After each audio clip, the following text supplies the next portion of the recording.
Mary gourd దేవుడు జతపరిచి వారి ప్రథమ సంతానముగా ఇచ్చిన ఎలిజబెత్కి చక్కటి వివాహం చేశారు. వివాహం అనంతరం దేవుడు వారిని దర్శించి చక్కటి బిడ్డనిచ్చాడు. ఆ వివాహం అనంతరం ఇంత ఆలస్యమైన దేవుడు నమ్మదగిన వాడు కనుక దర్శించాలని ప్రార్థన చేసినప్పుడు ఖచ్చితంగా దేవుడు బిడ్డను దర్శించి గర్భఫలం ఇచ్చాడు. ఇచ్చిన దేవుడు ఎలిజబెత్ పైన పరిశుద్ధ గ్రంథంలో ఎలిజబెత్కి గర్భఫలం ఇచ్చాడు. ఎలిజబెత్ చక్కగా పరిశుద్ధ గ్రంథంలో యాజకులుగా ఉంటారు, దేవుడు పనిచేసేవారుగా ఉంటారు. కానీ ఎప్పుడు ఇచ్చాడు అంటే వృద్ధాప్యంలో ఇచ్చాడు. ఆ వృద్ధాప్యంలో ఇచ్చిన ఆ గర్భఫలాన్ని బట్టి ఎలిజబెత్ స్థితి ఎలా ఉందంటే వణుకులు ఆడిపోతూ అంత బలహీనంగా ఈ ఎలిజబెత్ స్థాయి కూడా బలహీనంగానే ఉంటుంది. అయితే అక్కడ రాయబడిన మాట ఏంటంటే ఆవిడ మీద దేవుడు మహాకనికరం ఇచ్చాడు. అంటే చక్కటి ఎందుకు ఈ మాట చెప్తున్నానంటే స్త్రీకి చాలా పర్యాలు చెప్తారు కదా, ఆ డెలివరీ అయ్యే టైము మరొక జన్మ ఎత్తినట్టు. ఎందుకంటే దేవుడే చెప్పాడు ప్రసవ వేదన చాలా గొప్పది అని. ఈ వేదన గొప్పదైనప్పుడు ఎలిజబెత్ కనికరం ఉంచితే అదే మహా కనికరము ఆ ఎలిజబెత్ ఒకవేళైనా నొప్పులు పడ్డాదో లేదో తెలియదు, కానీ ఈ ఎలిజబెత్ మాత్రం నొప్పులు పడకుండా సులువైన కాను సులువైన కాను. మళ్ళీ ఈ మధ్యకాలంలో లేకపోతే నాకు తెలిసి ఉండగా చాలా సంవత్సరాల తర్వాత ఈ కాన్పు ఎలా ఉందో తెలుసా? ఫరో అనేవాడు హెబ్రీయులు అనగా ఇశ్రాయేలీయులు విస్తరిస్తున్న కారణాన్ని బట్టి ఒక ఆజ్ఞ ఇచ్చాడు. ఏమిటి అంటే కనుక పుట్టిన మగపిల్లలందరినీ చంపేటి ఆడపిల్లలు అయితే బతుకున్నారు. అలాంటి కాలంలో డాక్టర్లు లేరు. ఇలాంటి పెద్దలు ఉన్నప్పుడు వాళ్ళకి తెలుస్తారు. డాక్టర్లు ఎవరంటే మంత్రసానులు అనేవారు. ఊరికి ఎవరో ఒకరు ఉండేవారు. ఆవిడ మొత్తం ఎంబీబీఎస్ కోర్సులు అన్నీ చేసి ఉండేది మాట. ఇప్పుడు ఎంబీబీఎస్ చేసి డాక్టర్లు అవుతుంది కదా, ఆ మంత్రసాని అనే ఆవిడకే ఇప్పుడు వేస్తుంది తెలుస్తుంది, డెలివరీ చేయడం తెలుస్తుంది. అలాంటి వారు ఉన్నారు ఆ కాలంలో. వారికి ఆజ్ఞాపించారు. వారికి ఆజ్ఞాపిస్తే వారు ఏం చేశారంటే కనుక దేవుని మీద భయంతో వారు అటువంటి తప్పు చేయలేకపోతే వారిని ప్రశ్నిస్తున్నాడు రాజు. ఈ పిల్లలని వారు ఎలా బతికారు? మళ్ళీ నేను 2 సంవత్సరాల క్రితం చెప్పాను కదా మీకంటే, వారు చెప్తున్న మాట ఏంటంటే హెబ్రీ స్త్రీలు చెప్పండి గుర్తులేదా చురుకైన వారు.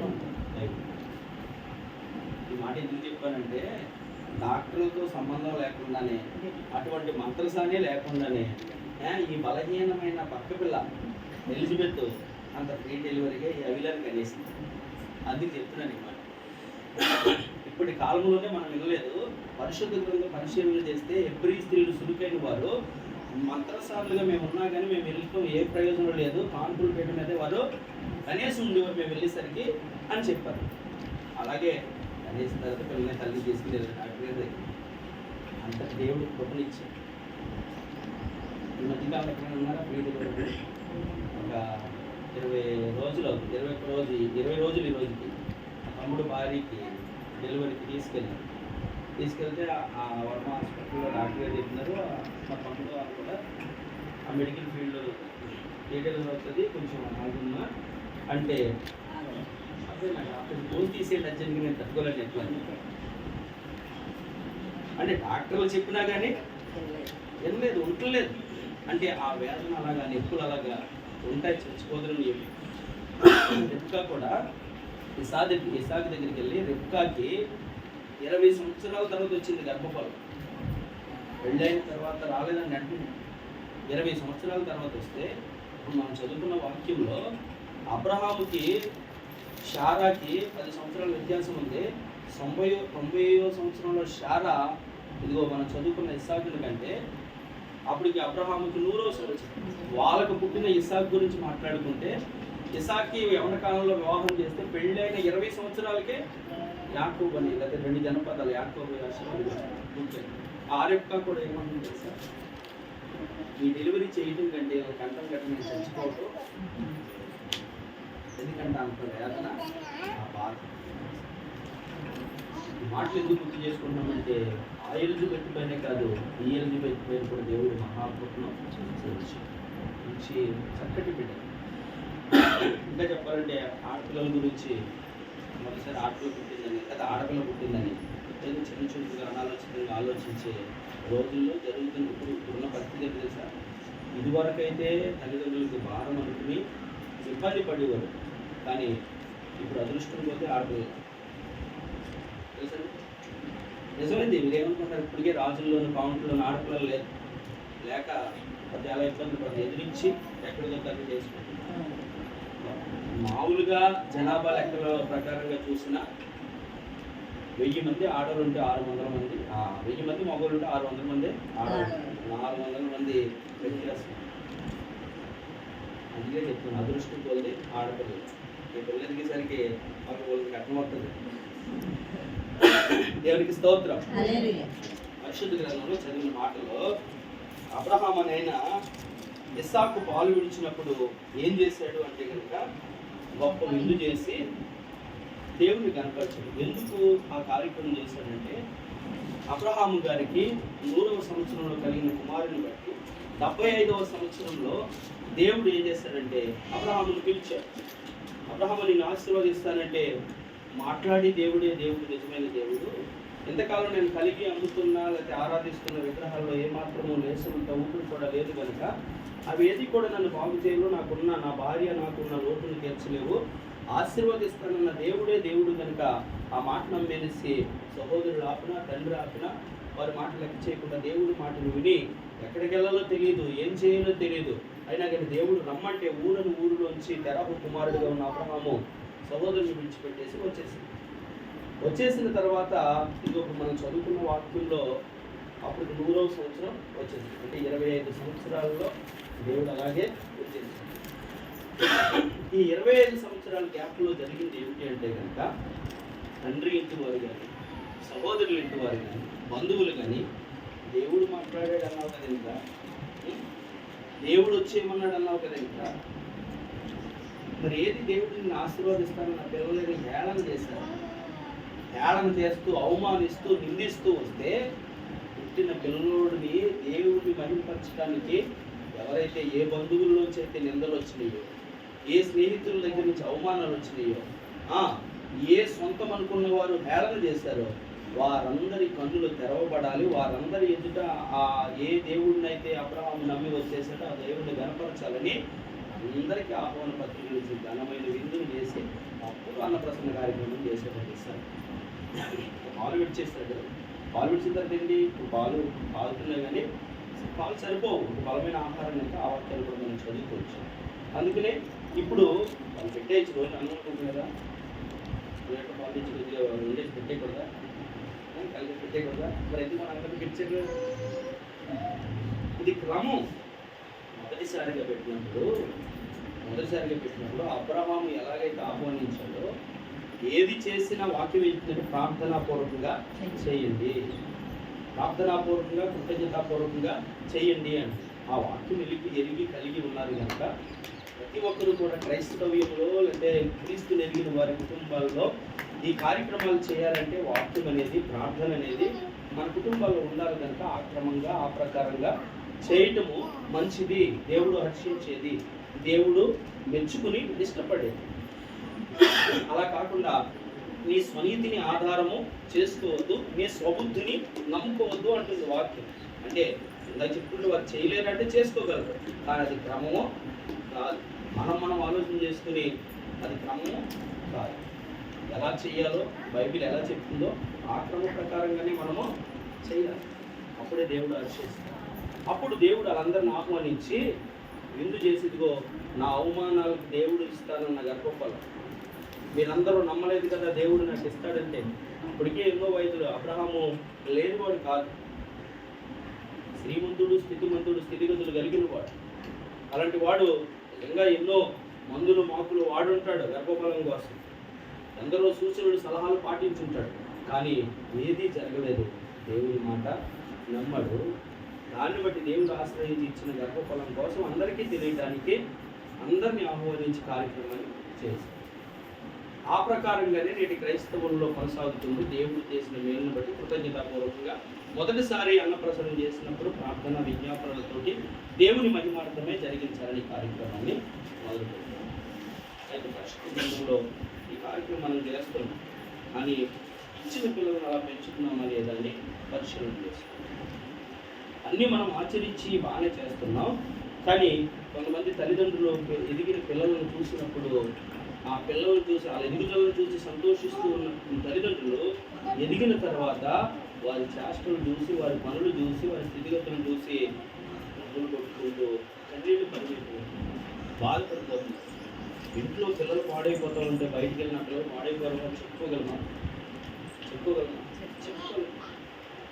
నా కుమార్తె సరిగ్గా ఉండలేదు, నా కుమారుడు మాట వింటలేదు, వీళ్ళ మీద ఆశలు పెట్టుకున్నాం, వీళ్ళు అయిపోయారు అని ఎవరికి చెప్పుకోలేదు. ఏడుస్తూ కన్నీరు కారుస్తూ. అందుకనే ఎలాగైతే ఈ కార్యక్రమాలన్నీ మనము వాక్యానుసారంగా దేవునికి ఇష్టమైన రీతిలో మనము జరిగిస్తున్నామో, గర్భఫలం యెహోవా ఇచ్చే బహుమానం అని చదివిన సంకీర్తనలో దేవుడిచ్చిన బహుమానాన్ని జాగ్రత్తగా కాయటంలో, జాగ్రత్తగా పెంచడంలో, లేకపోతే జాగ్రత్తగా పెట్టి చూడటంలో ఫెయిల్ అవుతున్నారు చాలా మంది. ఆ జాగ్రత్తలో తీసుకోవట్లేదు. అందుకనే వాక్యం చెప్తుంది, బాలుడు నడవలసిన త్రోవను మనం నేర్పించము, వాడు పెద్దవాడైనప్పుడు దాని నుండి తొలగిపోరు. ఇలాంటి విషయాల్లో కార్యక్రమాలకు మాత్రమే వాక్యాన్ని లేదా ప్రార్థన కాకుండా నిత్య కృషి ఎంతవరకు ఉంది అంటే కనుక వారు పెద్దవాడు అయ్యే వరకు కూడా బాల్య దినములలో సృష్టికర్తను స్మరించేటట్లు మనం ఏం చేయాలి? పిల్లలకే నేర్పిస్తే వారు పెద్దవాడైనప్పుడు నువ్వు నేర్పించవసరం లేదు. బాల్యంలో ఉన్నప్పుడే నీ పిల్లలకు నువ్వు నేర్పించేస్తే కనుక పెద్దవాడైనప్పుడు ఏ పాలు తాగి, తల్లి పాలు తాగి పెరిగాడో ఆ తల్లి మీద ప్రేమ పోదు. ఏ తల్లి అయితే దేవుని బోధలో శిక్షలో పెంచిందో ఆ బోధ నుంచి కూడా తల్లిదండ్రుల శిక్ష నుంచి బోధలు వచ్చి తప్పిపోరు. పెద్దవారైనప్పుడు ఖచ్చితంగా తప్పిపోరు. అందుకని మనం ఎలాగైతే పెంచుతామో అదే రకంగా కొంతమంది ఎలా ఏం చేస్తారు అంటే కనుక కొద్దిగా పట్టించుకోరు. చిన్నపిల్లడు కదా అంటారు, పెద్దదిన తర్వాత అయ్యి కనబడతారు. చిన్నప్పుడు ఆ మామని తిరిగితే, తాతను తిరిగితే మనం సంతోషిస్తాం. పెద్దదిన తర్వాత మామల్ని తిడతారు. ఇవన్నీ కూడా మనము ఆలోచిస్తాం. తప్పకుండా వేస్తున్నప్పుడు అలాగే తల్లిదండ్రుల మీద చేయబట్టి నడిపిస్తామో అలాగే దేవుని వాక్యపు మార్గంలో కూడా మనం నడిపించేవారుగా కొన్ని మాటలు గుర్తు చేసి వాక్యాన్ని ముగించి కార్యక్రమాన్ని చేద్దాం. ఎహెజ్కేలు గ్రంథము 3వ అధ్యాయము 3వ వచనం. మాటి మాటికి దినమెల్లా నరపుత్రుడా, ఎహెజ్కేలు గ్రంథం 3వ అధ్యాయం 3వ వచనం. నరపుత్రుడా, నేను ఇచ్చుచున్న ఈ గ్రంథము ఆహారముగా తీసుకొని దానితో నీ కడుపు నింపుకొనమని. దేవుడు ఏం చెప్తున్నా తెలుసా? మొట్టమొదటి ఏం చెప్తున్నా తెలుసా? ఆహారం కోసం ఆతురపడే మనము ఈ గ్రంథం తీసుకుని భుజించండి. దీన్ని ఎలా తినమంటున్నాడు? ఆహారంగా తీసుకోండి. అంటే మనము ఆహారం నేను చాలా పడిగా చెప్తాను. మనం మంచం మీద లేచిన వెంటనే కనుక ప్రార్థనతోటి మన దినచర్య ప్రారంభించాలి. లేచిన వెంటనే దేవుడిచ్చిన ఆయుష్ని బట్టి కృతజ్ఞతాపూర్వకంగా మన దినచర్య ప్రారంభించాలి. ఇక మనము బైబిల్ చదవకుండా బయటికి వెళ్ళాలి. అవసరమైతే తినే ముందు, టిఫిన్ చేసే ముందు ఖచ్చితంగా ఒక అధ్యాయము లేదా కొన్ని మాటలు బైబిల్ చదువుకొని అప్పుడు మనం అదే చెప్తున్నాడు కదా. ముందేమంటాడో మంచి టిఫిన్ వేసుకుని తినే అంటున్నాడు అంటలేదు కదా. లేకపోతే నీ ఆరోగ్యానికి బాగుంటుంది పొద్దునే పెరిగినా తినే అంటున్నా. బైబిల్ ఏం చెప్తుందంటే నేను ఇచ్చే గ్రంథాన్ని అంటే తినటంతో దీన్ని పోల్చాడు, తినటంతో దీన్ని కలిపాడు. అంటే మనం శరీరానికి ఏదన్నా తినే ముందు ఆత్మ కూడా దీనికోసం దీన్ని తినాలి. మరి చదువుకోలేని పరిస్థితి ఏంటి? మరి మేము బైబిల్ చదవం కదా, మాకు రాదు కదా అంటే నీకు బైబిల్ మాటలు ఏంటి బోలు వినపడుతూనే ఉంది. నీ ఫోన్లో రావట్లేదా? నీ టెలివిజన్లో రావట్లేదా? వస్తున్నాయి కదా. వాట్సాప్లో నీకు వాక్యాలు రావట్లేదా? యూట్యూబ్లో నీకు వాక్యాలు రావట్లేదా? చూడు 10 నిమిషాలు ఆ మాటలు విను, లేకపోతే 10 నిమిషాలు అప్పుడు నువ్వు ఆహారం దేవుని మాట ముందు లోనికి వెళ్ళాలి. అదే వాక్యమే ఆహారమైనది. అది చెప్తుందా, ఈ వాక్యం నా చెవులకు మధురమైంది అంటున్నాడు. అంటే బ్రతికించే వాక్యాన్ని ముందు లోనికి పంపించట్లేదు, కానీ అదరా బెదరా అవసరమైతే 3 రోజులు 4 రోజులు లేదా వారం రోజులు ఆయిల్ మార్చడం. మీరు ఎప్పుడైనా టిఫిన్ తెచ్చుకున్న బయట నుంచి టిఫిన్ తెచ్చుకుంటే, మీరందరూ ఇంటి దగ్గర టిఫిన్ వేసుకుంటారని నేను నమ్ముతున్నాను. బయట నుంచి టిఫిన్ తెచ్చుకుంటే చాలామంది పిల్లలు కూడా, ఆడవాళ్ళు కూడా ఏం చేస్తారు తెలుసా, టిఫిన్ తెచ్చే అంటారు. బయటకి టిఫిన్ తెచ్చే అంటారు. మీకు తెలుసా, నూనె ఆ మరుగుతున్న నూనె తక్కువ కొద్ది దాంట్లో నూనె వేస్తాడు తప్ప మార్చడండి. మార్చడం ఆ నూనెలో కొంచెం తగ్గుతూ చేస్తూ ఉంటాడు. అందుకని ఆయిల్ ఫుడ్ అసలు తినకూడదు. ముందేం చేస్తారు తెలుసా, బజ్జీలు వేస్తారు, లేకపోతే గారెలు వేస్తారు, అవి తీసిన తర్వాత పూరీలు వేసేస్తారు. ఇంకేమి ఆయిల్ ఒక్కొక్క ఐటమ్ వేస్తుంటే ఆయిల్ మారుతాం. ఇదిలా మళ్ళీ కానీ తగ్గిందనుకో మళ్ళీ కొంచెం ఆయిల్ వేస్తాం. చూడండి ఇంట్లో అయిపోతుంది, మనకు తెలుస్తుంది. కానీ బయట ఎలాగా మనం తినేస్తాం. ఈ మాట ఎందుకు చెప్తుంది తెలుసా, ఆరోగ్యాన్ని ఇచ్చేది, నీ చెవుకు మధురం ఇచ్చేది, సమాధిలోంచి విమోచించి నిన్ను బ్రతికించే వాక్యము లోనికి వెళ్ళనివ్వకుండా హాని చేసేది, ఆరోగ్యాన్ని పాడు చేసేది ముందు లోనికి పంపించేస్తున్నావు. ఆరోగ్యాన్ని పాడు చేసి ఆహారాన్ని ముందు పంపించేస్తున్నావు లోనికే. నీకు ఆరోగ్యదాయకంగా నీ దేహానికి శక్తినిచ్చి నీ దేహాన్ని జీవంలోనికి ప్రవేశపెట్టే ఆత్మీయ ఆహారమైన వాక్యాన్ని లోనికి వెళ్ళనివ్వట్లేదు. నా దేవుడు చెప్తున్నాడు, నీకు ఇచ్చిన గ్రంథాన్ని చదవమని. మరొకసారి, నరపుత్రుడా అంటే మనుషులారా, నేను ఇచ్చుచున్న ఈ గ్రంథం నేను మీకు ఇచ్చిన ఈ పరిశుద్ధ గ్రంథాన్ని ఆహారంగా తీసుకొని, ఎలా తీసుకోవాలంటే దీన్ని ఆహారంగా తీసుకుని దాంతో నీ కడుపు నింపుకొనమని నాతో సెలవీయగా. ఏంటో అలాగే మొట్టమొదటిసారిగా ఆహారం పిల్లకి పెడుతున్నాం కనుక మనము ఏ ఆహారం నింపుకోవాలో అది తెలిసినప్పుడు ఆ చిన్నపిల్లలకు కూడా ఆ మాటలు చెప్తూ, లేదా నువ్వు అన్నం తినిపిస్తావు కదా, అన్నం తినిపిస్తా. చిన్నప్పుడు చందమామ కథలు ఇప్పుడు లేవు. ఇప్పుడు ఏం పెట్టేస్తున్నావు అంటే చిట్టి చిలకమ్మ ఏం పెట్టేస్తున్నావు, అన్నం తినిపించినప్పుడు చిట్టి చిలకమ్మ లేకపోతే ఇంకా ఏవో పాటలు ఉంటాయి కదా, అవి పెట్టేస్తున్నాం. ఇదివరకు తల్లులు అయితే మరి ఫోన్లు లేవు కాబట్టి ఆ పెద్దగాను అందంగాను చల్లగా కనపడి చందమామను చూపించేసి ఏ చందమామ వస్తుంది రారా అని చెప్పేసి మాయ చేసి పిల్లలకే ఇంకోవద్దని తినిపించు. నువ్వు వాటిని చూపిస్తూ తినిపిస్తున్నావు కదా, అదే దేవుని మాటలు వినిపిస్తూ తినిపించావనుకో, అటు దేవుని మాటలను ఇటు పెట్టే ఆహారమును బిడ్డలకు ఆరోగ్యదాయకంగా ఉంటాయి. దేవుడు ఈ మాటలు ఆలకిస్తున్న మనతో చెప్తున్నట్లు, నరపుత్రుడా, మొదటిగా ఈ ఆహారాన్ని ఇచ్చిన గ్రంథాన్ని నువ్వు భుజించు, ఆహారంగా భుజించు అని నీకు నాకు చెప్తున్నాడంటే, మన పిల్లలకు ఆహారం తినిపించినప్పుడు దేవుని మాటలు వినిపించొద్దా? దేవుని పాటలు పాడుతా తినిపించు, దేవుని వాక్యాలు ధ్యానిస్తా చెప్పుకుంటా తినిపించు. నువ్వు ప్రత్యేకించి ఎలా నేర్పాలి అంటే కనుక కూర్చోబెట్టి వాక్యం చెప్తే నేను అంటే ఎనరాలు. ఎలాగైతే మనం లాజిక్లు ఉపయోగిస్తున్నామో ఆ ఫోన్ పెట్టి ఏదో రకంగా పిల్లడికి అన్నం తినిపించాలి అనుకున్న టాస్క్ అది. ఏదో రకంగా అన్నం తినిపించాలి, లేదా ఈ సిరప్ పట్టించాలి, లేదా ఈ ట్యాబ్లెట్ వేయాలి. దానికోసం ఎన్నో ఆలోచన చేస్తాం మనం. ఏదో రకంగా వాడు కడుపులోకి పంపించాలి. అలాగే ఆహారం ఆ పెట్టేటప్పుడు కూడా ఇలాగెందుకు ఆలోచించాలి, దేవుని మాట ఏదో రకంగా వినిపించాలి, లేదా దేవుని పాట ఆ చెవుల్లోకి వెళ్ళాలి. అని నువ్వు పాడుకుంటే నీకు మంచిది, నువ్వు ధ్యానం చేస్తే నీకు మంచిది, మన పిల్లలకు కూడా మంచిది. దేవుడు ఏం చెప్తున్నాడంటే ఉదయకాల సమయంలో పెట్టే పిల్లకే కాదు, తల్లిదండ్రులుగా ఉన్న మనం కూడా దేవుని మాటలు తినేవారుగా, దేవుని మాటలు ఆ తెలియలేని పిల్లలకి వినిపించేవారుగా ఉండాలి. మరొక మాట చదువు, 1 పేతురు పత్రిక 3వ